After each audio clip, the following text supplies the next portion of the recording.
안녕하세요. 결혼한 지 이제 겨우 1년 된 20대 후반의 여성입니다. 혼전 임신이나 그런 이유로 결혼을 빨리 한 건 아니고요. 어려서부터 결혼을 빨리 하는 게 제 목표 중 하나였어요. 저희 친정어머니도 20대 초반에 절 낳으셨는데 그래서인지 저희 모녀 사이는 친구 같기도 하고 자매 같기도 하답니다. 저도 이러한 관계가 너무 좋고요. 훗날 제 딸하고도 지금의 어머니랑 저희 관계처럼 잘 지내고 싶었고, 그러기 위해서는 빨리 결혼을 해야 한다고 생각했어요. 때마침 저희 남편도 저와 비슷한 사고방식을 가지고 있었기에 이른 나이에 식을 올리게 되었습니다. 남편과 만나게 된 계기는 친구의 소개였어요. 입사하고 얼마 지나지 않았을 때였는데 친구가 이제 연애도 좀 해봐야 하지 않겠냐며 지금의 남편을 소개시켜 주었지요. 남편은 제 친구의 사수였는데 나중에 한다는 말이 너무 깐깐하고 FM인 남편 밑에서 일 배우기가 부담스러웠다더군요. 친해지고는 싶은데 영 곁을 안 주길래 여자 소개시켜드린다며 제 사진을 들이밀었답니다. 그 이야기를 듣고 정말 한참을 웃었네요. 친구가 자기도 제 사진이 먹힐 줄 몰랐다면서 웃더라고요. 소개팅을 주선하는 친구 말로는 말수가 별로 없다고 했는데 막상 만나본 남편은 말도 많고 재미도 있고 정말 괜찮은 남자였습니다. 그리고 제가 마음에 들었는지 정말 적극적으로 저에게 다가왔어요. 저는 그렇게 내숭을 떠는 성격이 못 됩니다. 좋고 싫고가 티가 나는 사람이지요. 그래서인지 저희의 관계는 거침없이 진전이 되었고 알게 된 지 2년 만에 결혼 이야기까지 나오게 되었습니다. 양쪽 부모님들도 잘 어울리는 한 쌍이라며 저희의 결혼을 허락해 주셨기에 올해 초 부부의 영까지 맺게 되었습니다. 서울에서 나고 자란 저와 달리 남편은 서울에서 멀리 떨어진 지방에서 올라와 여동생과 둘이 살고 있었습니다. 남편은 서울에서 직장 생활을 했고 신우는 대학생이었거든요. 그래서 신혼집을 구할 때 이런저런 이야기가 있었습니다. 처음에는 시부모님께서 이렇게 된 거 신우가 졸업할 때까지만 셋이 같이 살면 어떻겠냐고 물어보셨습니다. 전 솔직히 싫다고 말씀드렸지요. 인생에 한 번뿐인 신혼인데 그걸 신우랑 같이 산다는 건 상상해본 적도 없고 말도 안 된다고 생각했으니까요. 남편도 제 입장을 이해한다며 제 의견을 존중하겠다 했어요. 그렇게 저와 남편은 신혼집으로 작은 아파트를 찾아보게 되었고 2달 만에 계약을 할 수 있었네요. 이제 와서 말이지만 사실 집을 계약하는 과정에서도 약간의 잡음이 있었어요. 시부모님께서는 저희가 집을 구하는데 도움을 주실 수 있는 상황이 못 되었습니다. 저희 친정부모님은 대출을 받아 보태주시려 하셨지만 그건 또 제가 내키지 않았고요. 그나마 제가 모아둔 돈이 얼마 있었고 남편도 저에게 프로포즈를 할 당시 모아둔 돈이 몇천 있다고 했습니다. 그런데 막상 아파트 잔금을 치러야 하는 날이 가까워질수록 남편이 왠지 초조해 보이더군요. 알고 보니 신우와 남편이 같이 살던 집에 남편 돈이 보증금으로 묶여 있었는데 저희가 아파트를 구하려면 그 돈을 빼와야 했더군요. 어머님께서는 한 번 더 그 돈까지 빼갈 거면 신우를 데리고 살라고 하셨지만 저도 지지 않고 싫다 했습니다. 결국 어머님께서 그럼 신우는 고시원으로 가고 저희는 그 돈을 보태서 집을 구하라 하셨습니다만 표정이 좋지는 않으셨어요. 솔직히 저라고 뭐 좋았을까요? 저도 기분이 영 별로였습니다. 제가 신우를 내쫓은 것도 아닌데 괜히 제가 큰 잘못을 한 것 같고 어머님께선 저로 하여금 약간의 죄책감까지 느끼게 만드셨거든요. 어머님께서 툭툭 내던지듯 하시는 말씀이 마치 너 때문에 셋이 못 살아서 신우가 고시원까지 쫓겨가게 된 거라는 식으로 들렸으니까요. 아무튼 그렇게 신혼생활을 시작하고 한 달쯤 지났을까 회사에 있는데 어머님께서 전화를 걸어오셨어요. 곧 회의 시작이라서 이따 전화드리겠다고 문자를 보냈는데도 전화가 계속 걸려오더라고요. 결국 양해를 구하고 복도에 나와 전화를 받으니 어머님께서 너는 얼마나 대단한 일을 하느라고 시애미한테 문자로 띡 전화할게요. 그런 싸가지를 당신은 처음 봤다며 다짜고짜 화를 내셨습니다. 하지만 솔직히 어머님이 화를 내시는 것보다 빨리 사무실로 돌아가 봐야 한다는 걱정이 더 컸기 때문에 정말 죄송하지만 이따가 다시 전화드린다고 하고는 전화를 끊어야만 했습니다. 그리고 여기서부터 난리가 났지요. 회의가 끝나고 전화를 확인해보니 부재중 전화가 14통이나 와 있었습니다. 등줄기에서 식은땀이 흐르면서 동시에 저도 나름대로 짜증이 났어요. 며느리가 직장 다니는 거 뻔히 아시면서 급한 일이 있으신 거면 남편도 있는데 라는 생각이 들었으니까요. 어머님께 다시 전화를 거니 어머님께서는 저더러 어디서 배워먹은 버르장머리길래 시어머니 전화를 마음대로 끊냐고 대뜸 호통을 치셨습니다. 저는 죄송하다고 다시 한번 사과를 드린 뒤 조근조근 상황을 설명해드렸어요. 그러면서 도대체 무슨 일로 이렇게 저를 찾으신 거냐고 하니까 신우가 울고불고 난리가 났답니다. 신우 이야기를 나한테 왜 하시지 싶더라고요. 저는 신우랑 따로 연락을 하는 사이도 아니었으니까요. 그래서 왜 그러냐 하니까 고시원에 사는 게 너무 외롭고 서럽고 우울하다 그러더래요. 여성 전용이고 학교에서 멀지도 않은 곳에 있는데 그게 그렇게 외롭고 서러울 일인가 싶었지만 동시에 저는 결혼 전까지 친정 부모님과 같이 살았기에 신우의 마음을 전부 다 이해할 수는 없었지요. 그러면서 어머님께서는 싫다 좋다 따지지 말고 그냥 신우 졸업할 때까지만 같이 살라셨습니다. 신우가 이미 3학년이니 길어봤자 2년이라면 평생 한 가족으로 살면서 꼴랑 2년 때문에 얼굴 붉히면 쓰겠냐고요. 어머님께 남편과 상의해보겠다고 말씀을 드렸더니 저희 남편은 저하기에 달린 거라면서 괜히 남편 핑계대고 빠져나가려고 잔머리 쓰지 말라시대요. 속으로 화도 나고 왠지 억울했지만 일단은 알겠다고 말씀드렸습니다. 그날 저녁 남편과 신우의 거처에 대해서 오랜 시간 동안 대화를 나눴습니다. 남편은 정말 미안하다 하면서도 딱 2년만 참아달라고 하더군요. 저를 볼 면목이 없다면서도 요새 세상이 너무 흉흉하다 보니 부모님도 걱정이 많으신 것 같고 여동생이 원래 겁이 많아 그렇답니다. 그러면서 절대로 제가 따로 신경 쓰지 않아도 되게끔 자기가 단도리를 잘할 테니까 자기를 믿고 한 번만 같이 살아보자더군요. 만약에 조금이라도 제 심기에 거슬리는 행동을 하거든 그 길로 내쫓아도 좋다면서 말이에요. 결국 신혼생활을 시작하고 3개월도 되지 않아서 신우와 함께 살게 되었습니다.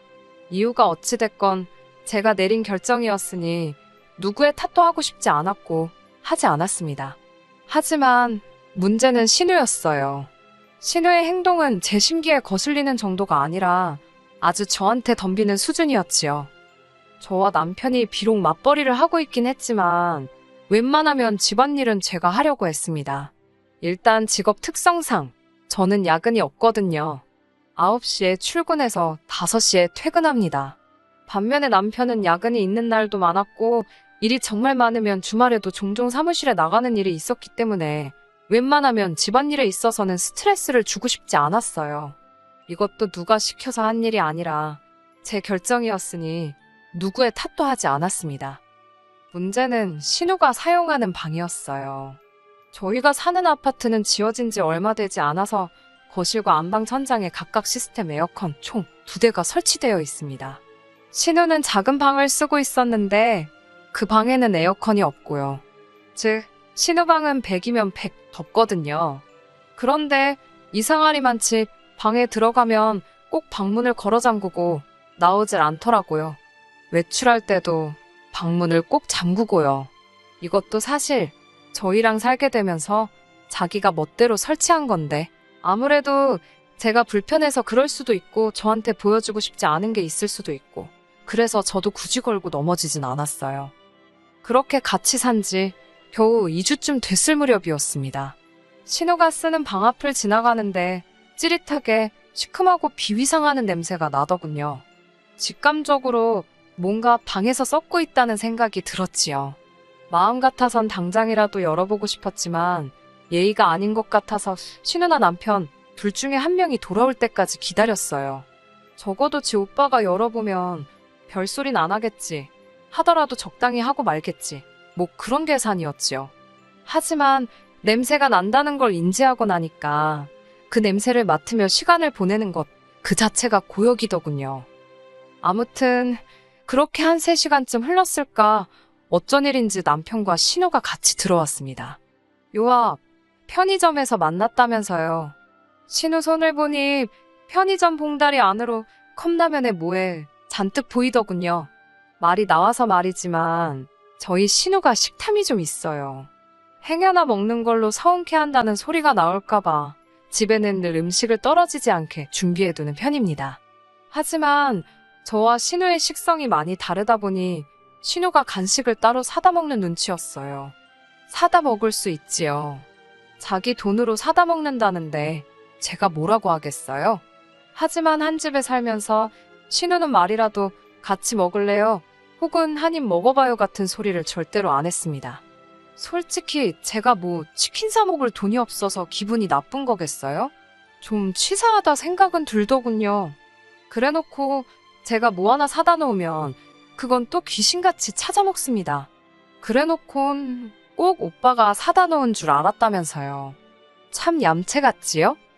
아무튼 제가 남편한테 신우방에서 이상한 냄새가 난다고 했습니다. 그러자 남편이 당혹스러운 표정으로 자기는 잘 모르겠답니다. 그래서 아니라고 냄새 난다고 제가 다시 한번 말했지만 남편은 계속 모르겠다는 거예요. 답답한 제가 신우와 남편에게 방문 좀 열어보라 했습니다. 그러자 신우가 싫다고 절대로 안 된다고 생난리를 치더라고요. 신우의 과격한 반응을 보니까 진짜 당장이라도 열어봐야겠다는 확신이 들었습니다. 저는 남편에게 내 심기에 거슬리면 내보내겠다고 한 말 기억하냐고, 지금 나 너무 불편하다고, 그러니까 빨리 방문 열라고 소리를 질렀습니다. 그러자 남편이 신우더러 열어 라고 짧게 한마디 하더라고요. 그제서야 신우도 군소리 없이, 하지만 얼굴은 죽상이 되어서는 방문을 열어주더군요. 방안은 정말이지 기가 차대요. 생각해보니 그동안 음식을 사갖고 들어가는 건 몇 번 봤는데 재활용할 땐 안 보여서 저는 나름대로 신우가 남사스럽고 창피해서 학교 갈 때 들고 나가서 어디다 버리나 그런 생각만 잠깐 했었거든요. 설마 그걸 다 방 안에 쌓아뒀을 거라곤 상상도 못했고요. 진짜 방구석이 무슨 돼지우리도 아니고, 무엇보다도 제가 당혹스러웠던 건 그 광경을 보고도 침착한 남편의 반응이었지요. 남편이 깊은 한숨을 내쉬면서도 너무 자연스럽게 신우방을 치우기 시작하더라고요. 문득 이게 처음이 아닐 수도 있겠다는 생각이 들 정도로 말해요. 청소를 하고 있던 남편을 안방으로 끌고 가 당장 신우 내보내라고 했습니다. 남편은 곤란한 표정을 지으면서도 약속은 약속이니까라며 알겠다고 했습니다. 대신 며칠만 시간을 달라더군요. 신우도 어쨌든 방도 알아봐야 하고 돈도 마련해야 할 것 아니냐면서요. 만약 남편이 그러지 말고 그냥 참고 살자거나 우리가 챙겨주면 된다 소리를 했으면 정말 속된 말로 머리 뚜껑이 열렸을 겁니다. 하지만 다행히 남편은 저와의 약속을 존중해 주었고 그렇기에 저도 화를 한 번은 억누를 수 있었네요. 그렇게 다음날 평소처럼 회사에 출근해서 일을 하는데 어머님께 전화가 걸려왔습니다. 순간 어제 일 때문에 전화를 하셨구나 싶어서 사무실 밖으로 나가 전화를 받았지요. 아니나 다를까 어머님께서는 신우가 쫓겨나게 생겼다며 울고짜고 난리라는데 이게 무슨 소리냐고 호통을 치셨습니다.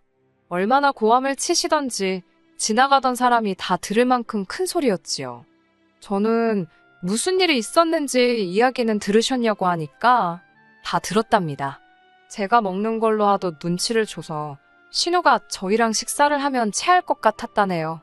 그래서 자기 딴에는 제 눈치를 본답시고 방에서 식사를 해결한 거라며, 그런데 그걸 빌미로 제가 자기를 쫓아내려 한다고 어머님께 서럽다고 울고불고 난리를 쳤다더군요. 황당하고 어이가 없었습니다. 앞뒤 다 잘라먹고 지가 하고 싶은 이야기에 허무맹랑한 살을 붙였더라고요. 어머님께 아드님 그러니까 남편하고는 이야기를 해보셨냐고 물었습니다. 그러자 다 하셨답니다. 그러면서 당신 뱃속으로 낳은 자식이고 신우랑 피를 나눈 형제인데 제 편들게 생겼냐입니다. 그러면서 저더러 툭하면 지 남편 뒤에 숨어서 남편을 조종하려 든다며 아주 못돼먹은 버르장머리라네요. 어처구니가 없었지요. 신우가 거짓말한 것도 화가 나는데 팔은 안으로 굽는다더니 남편에 대한 실망감이 너무 컸습니다. 저는 어머님께 도대체 뭘 어떻게 아시는지 모르겠지만 제가 남편이랑 다시 이야기해볼 거고 신우는 내보내겠다고 말했네요. 그리고는 전화를 끊어버렸어요. 끓어오르는 화를 주체할 수가 없어서 회사에는 반차를 내고 먼저 집으로 들어왔습니다. 그런데 집에 들어왔다가 기겁을 했네요. 아무 생각 없이 현관문을 열었더니 집안에서 그 대낮에 술판이 벌어지고 있더라고요. 집들이 할 때 쓰려고 사놓은 큰 상까지 꺼내어 술상을 차렸더라니까요. 게다가 도대체 몇 시부터 마신 건지 벌써 5명 중 둘은 잔뜩 취해 있고 집안에서는 술 냄새가 진동을 했습니다. 무엇보다도 냉장고에 있던 저희 친정어머니가 저 먹으라고 챙겨주신 반찬까지 다 밖에 나와 있는데, 그런데 신우가 저를 보더니 한다는 말이 왜 벌써 왔냐며 눈치 없게 거기 서 있지 말고 안방으로 비키라대요. 황당함을 넘어 화가 나더군요. 저는 큰 비닐봉지를 하나 꺼내와서 상의에 나와 있는 술이며 그릇이며 전부 다 쓸어담기 시작했습니다. 그러자 신우가 저더러 미쳤냐며 지금 뭐하는 짓이냐길래 너야 말로 지금 장난하냐고 이게 네 집이냐고 소리를 질렀습니다. 그러자 신우 친구들이 눈치를 살살 보면서 먼저 간다고 집을 나가더라고요. 신우는 저 때문에 완전 개망신을 당했다며 씩씩거리더니 또 어디다 전화를 걸더라고요. 보나마나 어머님이었지요. 곧이어 신우가 저더러 받아보라며 전화기를 들이밀었습니다. 어머님께서는 너는 눈칫밥 먹이는 걸로 부족해서 애가 친구들하고 어울리는 것도 그렇게 회방을 놔야겠냐면서 그게 네 집이냐입니다. 당신 아들 집이기도 하고 그렇게 치면 신우 집이기도 하다네요. 말 같지도 않은 무식한 어머님의 논리에 더는 대화가 불가능하겠더군요. 제 연락을 받고 허겁지겁 들어온 남편은 엉망이 된 집안을 보더니 깊은 한숨을 내쉬더군요. 그러더니 방에 짱 박혀있던 신우를 불러냈습니다. 그리고는 냅다 제 앞에서 뺨을 때려버리더군요. 한 대 얻어맞은 신우도 눈이 동그래져서는 벌개진 볼만 부여잡고 있었어요. 그러더니 남편이 한다는 소리가 이 정도면 알아듣지 않았겠냐며 한 번만 품어달랍니다. 자기랑 결혼했으면 신우랑도 한 가족이니까 사랑으로 이해해달라나요? 앞으로도 무슨 일이 있으면 이렇게 자기가 혼쭐을 내주겠다고요. 그러니까 앞으로도 무슨 일이 있으면 이렇게 생쇼를 하겠다는 뜻이구나. 제 귀에는 그렇게 들렸습니다. 저는 남편한테 됐다고 신우가 당신한테 뺨 한 대 맞았다고 나한테 좋은 게 뭐가 있냐고 그랬습니다. 당신이 신우한테 때린다고 내 스트레스가 어디 날아가는 것도 아니지 않냐고요. 나는 아예 신우 꼴이 보기가 싫은 거니까 신우를 내보내든지 아니면 둘이 같이 나가라 했습니다. 안 그러면 나도 내 친정 식구들 여기로 다 불러서 같이 살자 하겠다고요. 제가 한다면 하는 성격인 걸 알아서인지 남편은 풀죽은 얼굴을 하면서도 결국은 알겠다며 방 밖으로 나가 신우에게 짐 싸라고 하더군요. 신우는 그제서야 오빠 여자에 환장한 거냐며 지금 저런 여자 때문에 동생인 자기를 내쫓냐고 발악을 하더군요. 역시나 뺨 한 대 얻어맞았다고 기죽을 지지배가 아닌 거 진작에 알고는 있었지만 결국 신우는 집에서 나가기로 했고 어머님께서는 난리가 났습니다. 윗사람이 돼서는 그 정도 참을성도 없어서 나중에 애 낳아서 어떻게 키우겠냐입니다. 저는 제 딸 신우처럼 안 키울 거라니까 어머님이 지금 당신이 딸 잘못 키웠다는 소리가 하고 싶어서 그러는 거냐고 또 소리를 지르시고, 그런 어머님께 신우 행동이 개차반이라는 걸 알고는 계시다 보다고 받아치니 또 뭐라 하시고, 이후로 지금까지 벌써 반년이 넘어가고 있습니다. 시부모님하고는 거의 연을 끊다시피 했어요. 가족 행사나 명절에는 남편 혼자 다녀왔고요. 어머님께서는 이 집의 요물, 그러니까 제가 들어와서 집안이 쑥대밭이 되었다고 하시고, 전 뭐 솔직히 편해요. 이혼해도 그만 안 해도 그만이다 싶고요. 사실 남편이 앞으로는 시댁과 저를 철저히 분리시키겠다고 했기에 한번 속는 셈 치고 지켜보는 중입니다. 아참, 신우는 어떻게 되었냐고요? 이후로 다시 고시원으로 갔었는데 거기서 또 너무 더럽게 쓴다고 민원이 들어와서 고시원에서 쫓겨났어요. 결국 시댁에서 대출받아서 어디 원룸 얻어준 것 같던데, 어휴, 그 원룸 주인이 누군지는 몰라도 벌써부터 불쌍해 죽겠네요. 집어를 개주겠어요? 거기도 모르긴 몰라도 개판이겠지요. 뭐, 하긴 뭐가 걱정이겠어요? 어머님이 쫓아가서 사랑으로 품어주고 이해해주시면 되지요. 그쵸? 끝까지 들어주셔서 감사합니다. 오늘의 사연은 여기까지입니다. 구독과 좋아요, 알람 설정 부탁드리고 더 좋은 사연으로 다시 찾아뵙겠습니다. 감사합니다.